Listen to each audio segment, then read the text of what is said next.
Viva Voz, com Vera Magalhães.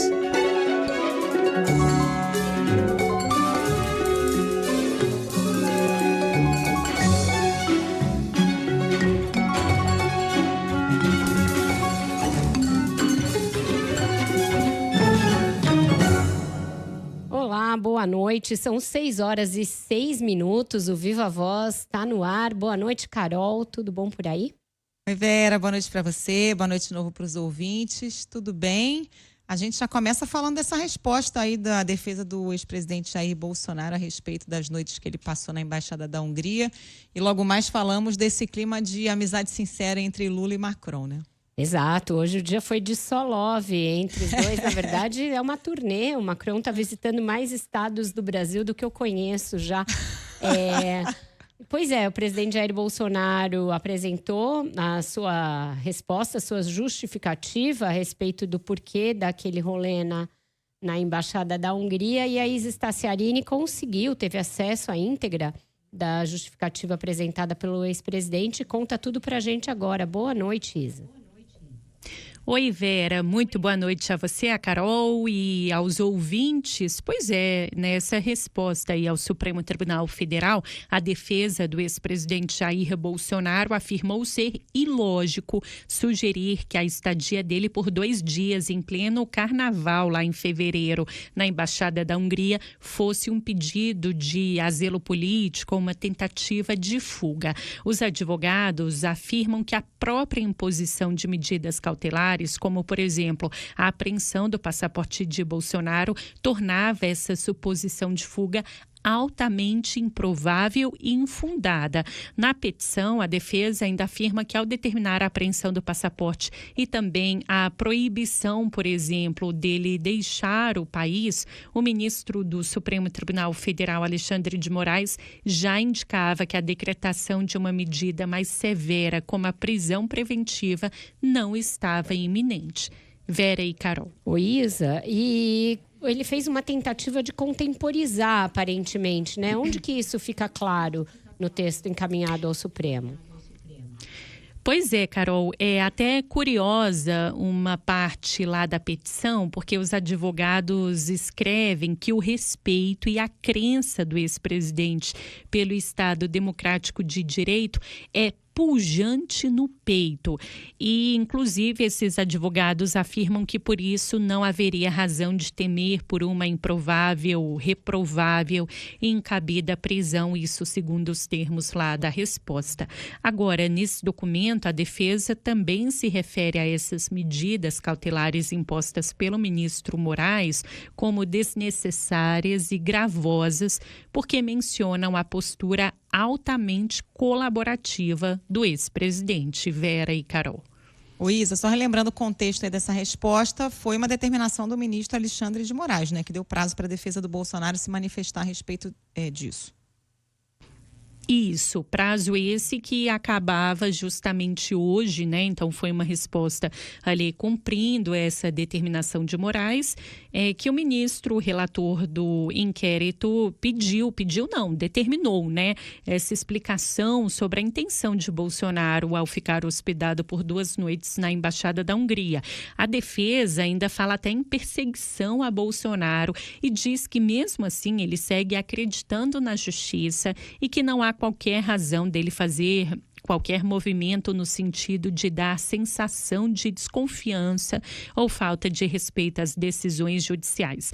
Os advogados ainda alegam que, embora sejam embaixadas, essas representações diplomáticas não devem ser confundidas com território estrangeiro, porque não são uma separação territorial de um país com outro. A defesa alega que nas 2 vezes em que Bolsonaro precisou deixar o país recentemente, uma delas em dezembro para participar da posse do presidente argentino Javier Milei e a outra agora até recente, né, para visitar o primeiro-ministro de Israel, Bolsonaro informou ao STF, inclusive solicitando autorização e colocando o registro das passagens de ida e também de volta. Carol e Vera. Muito obrigada, Isa. Tá aí, Carol, uma resposta do presidente bem num tom ali comportadinho, né? Eu gostei da parte que ele diz que a crença do Bolsonaro na democracia é pujante no peito. Pujante no peito, muito bom, muito bom. Agora, eles não repetiram aquela história de que o Bolsonaro passou 2 noites na embaixada fazendo uma análise de cenário, tratando da política ali dos 2 países. Não ia colar, né?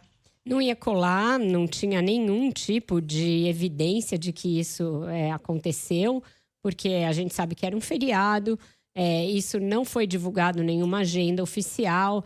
Eles exigiriam ali alguma prova de do que foi feito ou não, e eu acho que dificilmente ele conseguiria demonstrar essa análise de cenário com alguma autoridade graduada a ponto de um ex-presidente fazer uma imersão de 2 dias e ficar lá em torno disso. Ou seja, a resposta ela é muito comportadinha, ela diz o que ele não queria, que não queria pedir asilo, não tinha prisão decretada, mas em compensação é isso, não diz o que ele foi fazer lá, não diz qual o sentido de passar 2 dias na representação do governo húngaro sem informar previamente as autoridades e segue dessa maneira, como se fosse um dado normal, a pessoa ir lá e ficar 2 dias na embaixada. Agora, Vera, o que o ministro Alexandre de Moraes deve fazer diante disso tudo, né? Porque muitos juristas entendem, e há precedente de que isso poderia ser uma motivação para um pedido de prisão, mas o Alexandre de Moraes tem sido bastante cauteloso. Pois eu tenho dito isso aqui, e agora eu vou um pouco além com as minhas apurações de hoje, Carol. Eu acho que dá para a gente, com segurança, dizer que o ministro Alexandre de Moraes não vai mandar prender o Bolsonaro. Ele vai aguardar o relatório da Polícia Federal, vai esperar a manifestação da Procuradoria-Geral da República a partir desse relatório e da resposta do Bolsonaro. Mas o que eu apurei com autoridades ali que investigam o caso é o seguinte: qual ordem judicial ele descumpriu ao ir para a embaixada? Eu ouvi essa frase hoje de uma das pessoas envolvidas na investigação. Não descumpriu ordem nenhuma, não havia ordem que determinasse que ele não pode ir a uma embaixada, por exemplo, ou que ele não pode se deslocar ali pelo território brasileiro. Ele não ficou lá, ele não pediu asilo, então ele não teria cometido nenhum crime, nenhuma afronta a qualquer decisão judicial. Ele entregou o passaporte a tempo, então eu acho que vão considerar inócuo, é capaz de falar alguma coisa que não se repita, que a próxima vez avise. Olha, é bom lembrar que não é tão fácil assim pedir asilo, que o outro país se compromete com uma série de coisas, que está em curso uma investigação sobre um atentado à democracia brasileira, até para alertar as autoridades húngaras. Pode vir um puxão de orelha. Não faça mais isso, mas eu acho que não vai vir nenhuma medida, prisão certamente não, e nenhuma outra medida gravosa ou ali, enfim, para dar um corretivo no ex-presidente. Não acredito que vá acontecer nada disso. Até porque, para manter essa linha que o Alexandre de Moraes vem mantendo e continuar a manter o foco nas fases das investigações, no que tem de ser decidido a respeito da delação do tenente-coronel Mauro Cid, tem uma série aí de coisas para acontecer, muitos depoimentos para serem prestados nos vários inquéritos que envolvem o ex-presidente, e eles entendem que isso aí seria uma perda de foco, dá margem para criar uma baita confusão na sociedade, nos apoiadores do Bolsonaro, por algo que não se concretizou, não se efetuou, enfim, não se efetivou nenhum tipo de tentativa dele de fuga ou de fugir à justiça. Então, acho que vai ficar meio por isso mesmo. Foi um episódio bastante inusitado, ocupou vários dias aí de todos nós, mas eu acho que não vai ter maiores desdobramentos, maiores consequências. Bom, vamos para o nosso segundo assunto então, Vera. Caso Marielle. Ontem a gente falou sobre a questão da prisão do Chiquinho Brazão, que estava ali sendo julgado pela CCJ da Câmara, acabaram adiando essa decisão, e tem também uma representação no Conselho de Ética, né, em relação ao Chiquinho Brazão. A Milena Teixeira está acompanhando, tem informações para a gente. Oi, Milena, boa noite. Boa noite, Carol. Boa noite, Vera. Boa noite para os nossos ouvintes. Carol, em reunião, o Conselho de Ética aqui da Câmara dos Deputados recebeu hoje de manhã a representação do PSOL, que pede aí a cassação do mandato do deputado federal Chiquinho Brazão, que foi preso por ser um suspeito de ser aí um dos mandantes do assassinato da vereadora Marielle Franco em 2018. Foi definido também, Carol, que o processo será instaurado na segunda semana de abril, porque na próxima semana os deputados vão fazer aí uma pausa para lidar com questões sobre a filiação de vereadores durante a etapa final da janela partidária. Após abrir o processo, o presidente do Conselho, o Amanto Júnior, ele vai ter que designar um relator. Está acordado que esse relator não vai poder ser do PSOL, porque a sigla entrou aí com a representação. Esse relator ele deve apresentar um relatório preliminar para dizer se o processo vai seguir adiante ou vai ser arquivado. Agora, se eles seguirem com esse processo, será necessário aí iniciar uma fase também de coleta de informações para embasar esse relatório final. Durante fala, o Amanto Júnior garantiu que vai tentar aí dar celeridade ao processo. O procedimento vai ser como tem sido em todas as representações que têm acontecido aqui nessa casa. Obviamente, depois do sorteio, nós vamos conversar com os sorteados. Existem alguns momentos que alguns deputados declinam, né, do sorteio, tem que realizar um novo sorteio, enfim, tem todo esse trâmite que a gente vai, mas esse assunto a gente vai tratar com toda a celeridade, todo o rigor que o momento exige. Agora, esse processo deve demorar um pouco. Por quê? Porque o prazo mínimo para terminar é 3 meses, ou seja, 90 dias. Tem aí um prazo extenso, não deve ser feito rápido. E o relatório final também, ele deve passar, além do Conselho, também passa pelo plenário da Casa. A gente lembra que após um pedido de vista, a Câmara adiou para abril, por outro lado, né, a votação do parecer favorável à manutenção da prisão preventiva do deputado Chiquinho Brazão. Então, só em abril é que a Câmara também vai votar aí esse parecer favorável à manutenção da prisão preventiva de Chiquinho Brandão. Ontem essa decisão pegou todo mundo de surpresa, porque a Câmara adiou a votação do parecer. A gente lembra também, Carol, que os irmãos Brazão, eles foram transferidos hoje da Penitenciária Federal de Brasília para outros presídios federais.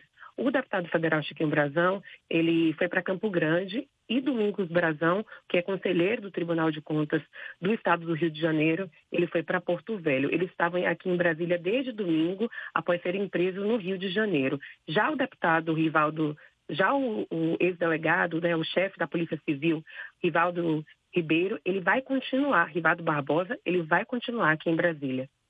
Carol e Vera. Obrigada, Milena, pelas suas informações. Ô Vera, o presidente da Câmara, Arthur Lira, mandou rapidamente essas representações aí para o Conselho de Ética. Está tentando dissipar a sensação de que ele está segurando a investigação, aquele adiamento na CCJ pegou muito mal, né? Com certeza ele está fazendo isso, Carol, querendo dizer que ele não fez nada demais, que está só seguindo o trâmite usual, tanto que assim que chegou a representação ele já despachou para o Conselho de Ética, não reteve na presidência, não segurou e nem nada. Mas a gente sabe que o Conselho de Ética da Câmara tem sido ali uma gaveta imensa para toda e qualquer representação. Os casos chegam lá, demoram tempão para ter relator. Quando tem relator, o Conselho nunca se reúne para analisar, para ouvir as pessoas, para fazer votações de relatórios. Então, eu acho que isso vai andar ainda mais lentamente do que a decisão sobre homologar ou não a prisão, referendar ou não a prisão do deputado. Então, eu acredito que a gente vai ter de ver primeiro União Brasil agir, expulsar o deputado, depois a Câmara no seu plenário, via CCJ primeiro e depois no plenário, autorizar, referendar a prisão, se é que vai, né? Porque agora, depois de ontem, eu já não sei mais como vai ser esse placar. E aí, só depois disso, o Conselho de Ética deve se manifestar sobre a cassação ou não desse deputado. E tem alguma possibilidade do Supremo relaxar a prisão do Chiquinho Brazão? Não vai relaxar. Tem essa avaliação de que ele fez movimentações estranhas nos últimos meses, idas de familiares ao exterior, movimentação de renda muito acima dos seus vencimentos.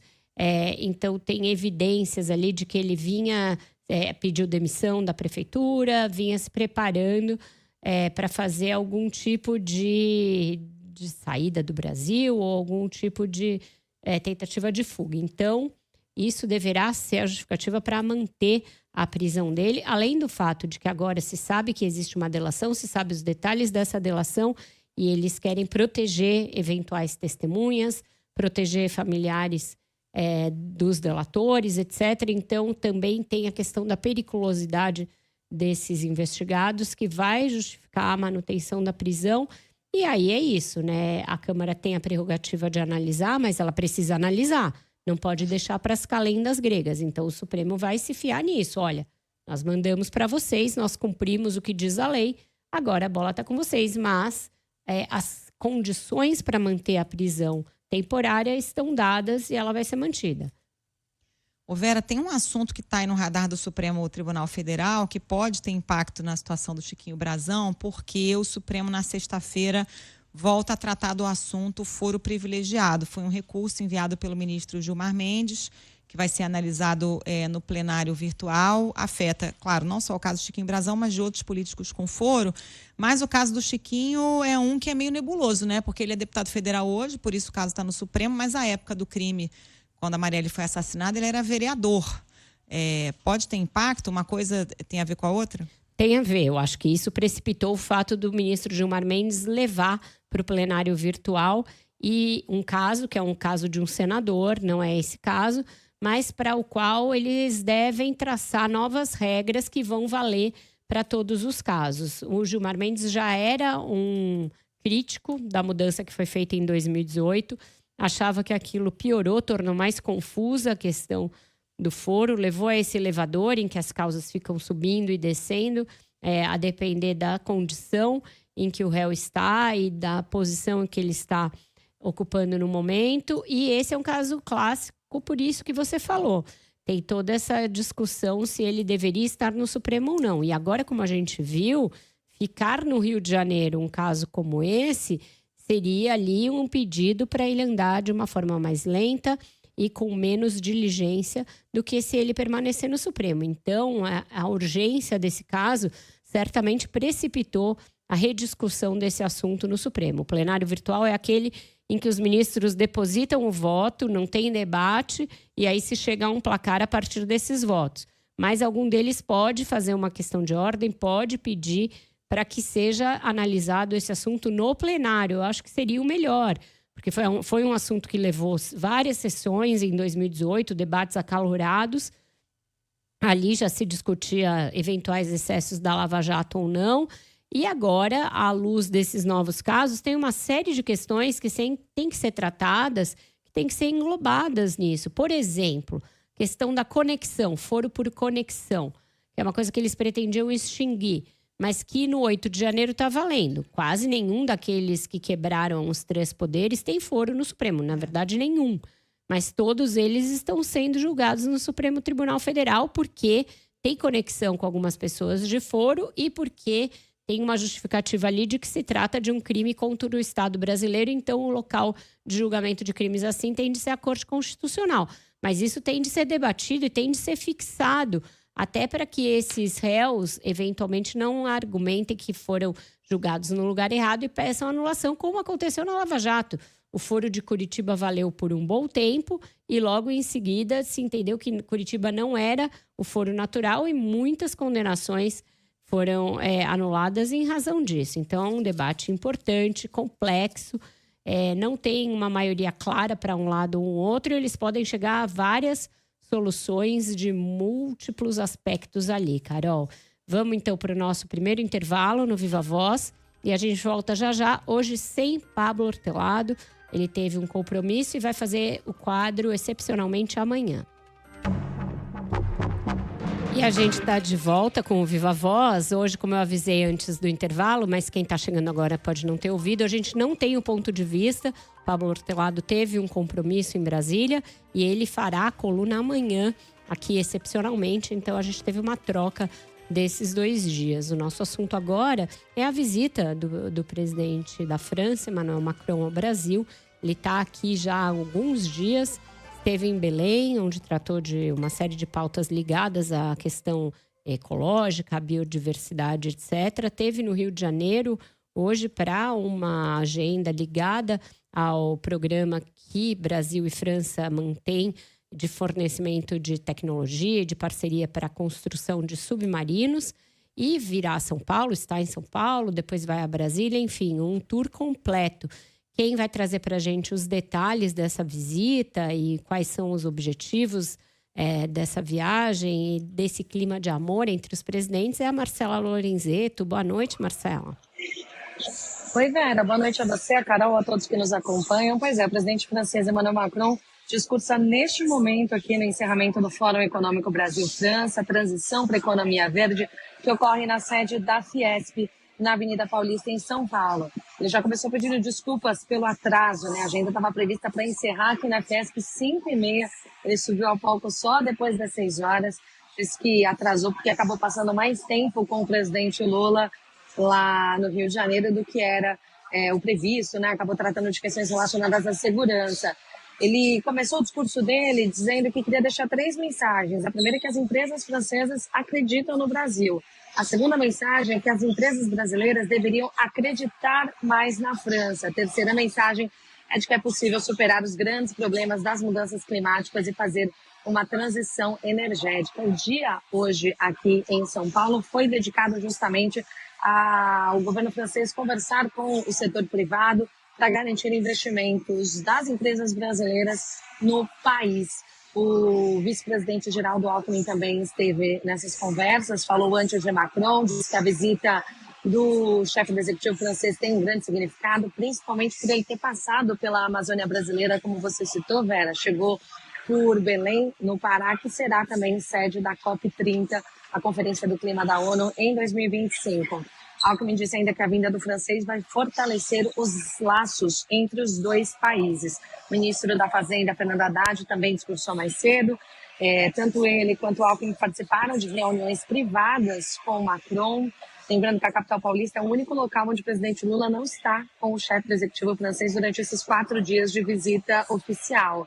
Emmanuel Macron chegou à Fiesp por volta das 4h20 da tarde, participou de alguns encontros privados e teve conversas com representantes do BTG Pactual, da Votorantim e da BWSA. Essas são 3 empresas às quais a gente teve acesso, que houve essa conversa, mas Macron também pode ter conversado com outras empresas do setor privado. O objetivo era justamente esse que eu comentei, defender que as empresas brasileiras confiem mais na França, o que ele, inclusive, está falando agora aqui no discurso de encerramento do fórum.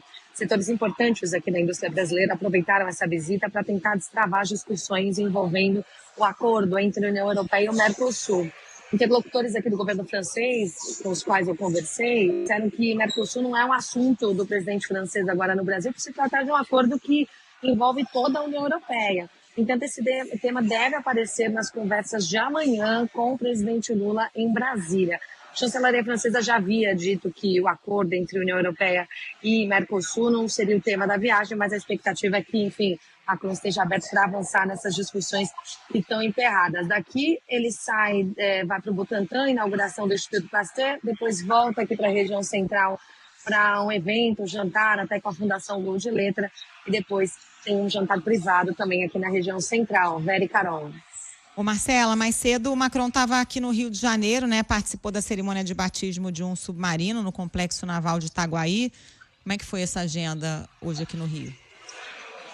Pois é, eles pregaram a paz mundial, defenderam a ampliação de parcerias militares entre Brasil e França. Os 2 presidentes participaram dessa cerimônia de batismo do submarino no Complexo Naval de Itaguaí, ali na Costa Verde Fluminense. Lembrando que essa embarcação faz parte do Programa de Desenvolvimento de Submarinos, uma parceria firmada entre Brasil e França em 2008. Um orçamento aí de cerca de 40 bilhões de reais, são previstos 4 submarinos. Lula disse que o Brasil está ao lado dos países que querem a paz e que os investimentos em tecnologias militares internacionais não são para fazer guerra, mas sim trabalhar pela paz. Sem fazer uma referência específica, né, o presidente Lula defendeu a valorização das estratégias de defesa em face do que chamou de animosidade contra o processo democrático. O presidente francês também foi nessa linha, fez um discurso crítico aos conflitos recentes, mas também não especificou não citou nenhuma guerra. Macron disse que Brasil e França devem se fortalecer militarmente para não serem lacaios de outros países. Esse foi o termo usado pelo presidente francês. Diz que é importante saber defender com credibilidade a ordem internacional. Como a gente comentou, essa foi a segunda agenda do presidente francês no Brasil, né? Uma passagem ainda que vai até quinta-feira, quando Lula voltou a Brasília, Macron veio a São Paulo. Amanhã, Macron volta a Brasília. Carol, Vera. Marcela, teve um certo aceno aos militares da parte do presidente Lula, aproveitou esse lançamento de um novo submarino para fazer um afago aos militares. A gente está aí na semana que antecede os 60 anos do golpe militar, a gente tem visto todos os desdobramentos do 8 de janeiro, né? Pois é, Vera, às vésperas desse aniversário de 60 anos do golpe militar de 64, o presidente Lula aproveitou para fazer esse aceno. Como você disse, Lula afirmou que tem carinho pelas Forças Armadas, defendeu, inclusive, que elas sejam altamente qualificadas como forma de garantir a paz. Vamos ouvir um trecho da fala do presidente Lula mais cedo no Rio de Janeiro. Que esse carinho que nós temos com a Marinha, nós temos com a Força Aérea Brasileira, com a Aeronáutica, e nós temos com o Exército Brasileiro, porque um país do tamanho do Brasil precisa ter forças armadas altamente qualificadas, altamente preparadas, a ponto de dar resposta, de garantir a paz quando o nosso país precisar. O presidente Lula volta a receber o presidente francês Emmanuel Macron amanhã em Brasília. Está prevista uma fala à imprensa, uma coletiva de imprensa em Brasília, no Planalto, a 13h. O presidente Macron deve falar apenas nessa agenda em Brasília amanhã. É o dia que ocorrem essas reuniões bilaterais em que outros acordos devem ser firmados aqui entre Brasil e França. Lembrando que já foram até firmados alguns acordos em Belém, uma participação, um investimento na bioeconomia, em outras questões envolvendo as mudanças climáticas. Novos acordos devem ser firmados amanhã em Brasília, viu, Vera, Carol? Obrigada, Marcela, pelas suas informações. Só love, Carol. Só love. A imprensa francesa está em peso tratando desse tema com a palavra bromance, com as fotos do Lula e do Macron, virou meme, né, e tal. Mas eu até comentei aqui no começo do ponto final que tá todo mundo só sorriso, tá tudo muito bem. Mas, assim, tem uma série de desencontros aí nessa relação do Brasil com a França. O Macron vem criticando os termos do acordo com o Mercosul, até porque ele é muito pressionado internamente, né? O setor produtivo francês, o setor agrícola, agropecuário, não está nada feliz com a possibilidade de acordo com o Mercosul, né? Tem esse contencioso que é pesado, que vem de antes da posse do Lula, porque o acordo União Europeia-Mercosul quase foi fechado ainda no governo Bolsonaro, mas eu acho que toda essa manifestação aí de carinho e toda essa efusividade do Macron manifestada nessa visita ao Brasil tem a ver com o fato de que ele supera, com a posse do Lula, uma relação aí sim muito ruim que ele tinha com o Bolsonaro, com o Paulo Guedes, teve até aquelas ofensas à mulher dele, teve ali muitos ataques, um tratamento bastante chulo em relação a ela e bastante desrespeitoso também em relação a ele. Então, ter virado essa página, a eleição do Lula é tratada por ele, foi tratada desde o início, como uma volta realmente das relações entre França e Brasil. E como essa é a primeira viagem dele ao Brasil, Carol, ele procurou travestir a agenda só de pontos positivos. E essa questão ambiental passou a ser, portanto, um mote para a França passar a apoiar o governo, fechar agendas aí de cooperação na área de biodiversidade, etc. Esse programa de submarinos também interessa para a França, porque ela não é um grande player da indústria bélica, nem naval, nem nada disso, nem o Brasil é. E nisso eles ficam ali como países que são intermediários nessa geopolítica e fazendo esse discurso de que são pacifistas e de que estão agindo pela paz. Então, também é um discurso que interessa aos dois países. Embora essa área, a da geopolítica, seja outra área em que eles têm muitas posições controversas e divergentes. A França tem sido um crítico duro do posicionamento da Rússia em relação à Ucrânia, tem feito pressão sobre o governo do Vladimir Putin para encerrar a campanha na Ucrânia, e o Brasil tem uma posição bem mais dúbia a esse respeito. E também na relação com a guerra na faixa de Gaza, na Palestina, os países têm demonstrado aí posturas pouco diferente, principalmente na retórica. Mas a ideia do encontro realmente era deixar essas divergências de lado, e elas têm se manifestado em outros fóruns, como o G20. A França foi um dos países que impediram que saísse uma resolução do G20 para manter essa aparência de que está tudo bem e que são nações amigas, né? Ô, Vera, falando especificamente desse programa de submarinos, ele é um programa que também não é esse sucesso todo, né? Porque está atrasado e o orçamento já teve que ser revisto para cima várias vezes, né? Exatamente, é um programa que começou no governo do Lula anterior, ainda em 2008. A ideia é que esses 4 primeiros submarinos, porque haveria outras fases depois, fossem entregues até 2023. Esse que foi entregue hoje é o terceiro de 4 e só foi entregue, portanto, com mais de um ano de atraso.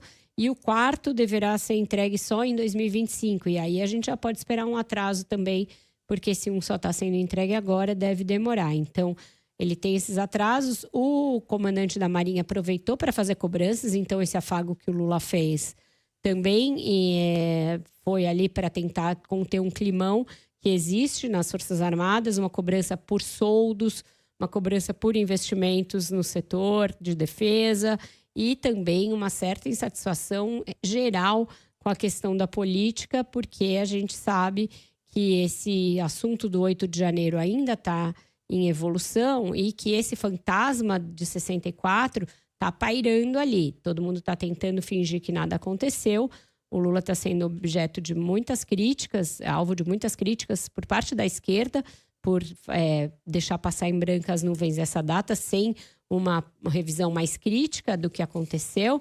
E, por outro lado, ele fazendo o possível para evitar que os militares enalteçam de alguma maneira o golpe militar. Então, todo mundo pisando em ovos e ficou evidente esse clima também na solenidade de hoje. Carol, vou me despedir mais cedo de vocês, mas vou deixar uma musiquinha aqui para marcar a virada do Viva Voz para a volta do ponto final, que tem a ver com esse climão aí de amor e só love. Solta aí, Wender.